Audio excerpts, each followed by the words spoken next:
Todo cambió el 31 de octubre de 1517. Por eso el mundo entero celebra los 500 años de la Reforma Protestante. ¿Por qué la Iglesia Católica Romana del siglo XVI necesitaba una reforma? ¿Contra qué se protestaba? Para responder a estas preguntas, necesitamos volver a los inicios de la Iglesia cristiana. Durante sus 3 primeros siglos de existencia, la Iglesia cristiana creció en los márgenes de la sociedad romana.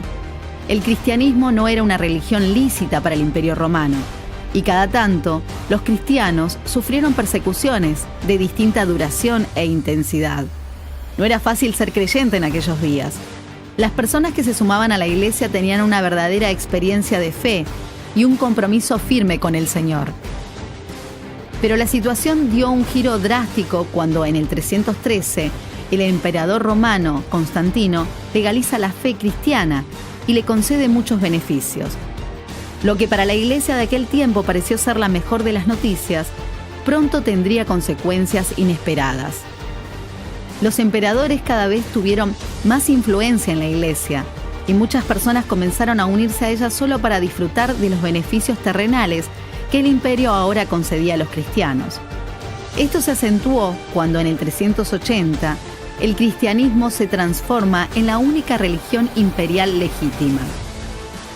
Dicho de otro modo, a partir de fines del siglo IV, todas las personas nacidas bajo el Imperio Romano eran consideradas cristianas, sin importar si tenían una real experiencia de fe en Jesús o no. Obviamente, este cambio afectó enormemente la Iglesia, especialmente en cuanto a su pureza.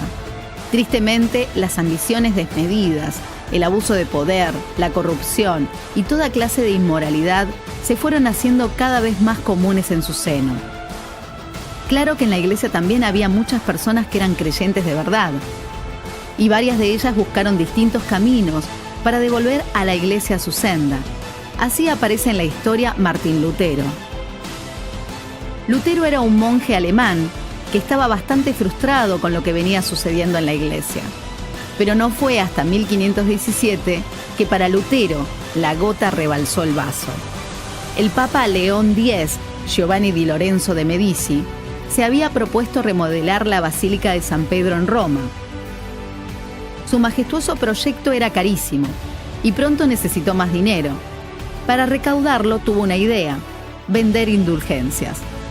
¿Qué eran las indulgencias? Era un papel que, a cambio de una significativa donación de dinero, garantizaba a su poseedor o a alguien de su familia, vivo o ya fallecido, una estadía más corta en el purgatorio.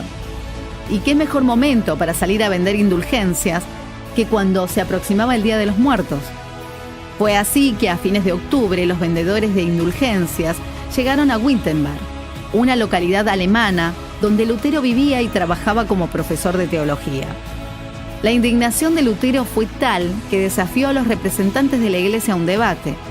Los puntos a debatir eran 95.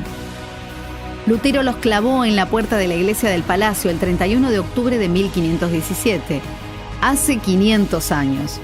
A estos puntos se los suele llamar las 95 tesis de Lutero.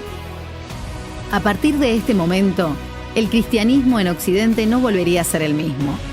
Un flamante invento, la imprenta, facilitó la rápida distribución y circulación de los escritos de Lutero por toda Europa, y pronto miles de personas se sumaron a este movimiento.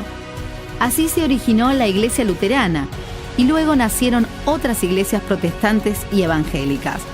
Si bien existen diferencias entre estas distintas iglesias, todas coinciden en sostener 5 puntos que propuso Lutero, también conocido como las 5 solas. Solo la Escritura es la suprema autoridad en materia de fe y práctica. Solo por medio de la fe Dios nos salva y no por medio de las obras. Solo por la gracia de Dios viene la salvación. Es un favor inmerecido. Solo Cristo, Él es el único mediador entre Dios y los seres humanos, y solo por medio de Cristo es posible la salvación. Solo a Dios la gloria. Al cumplirse los 500 años de la Reforma Protestante, las iglesias evangélicas recordamos a los que nos precedieron, honramos su memoria, pero damos la gloria solo a Dios.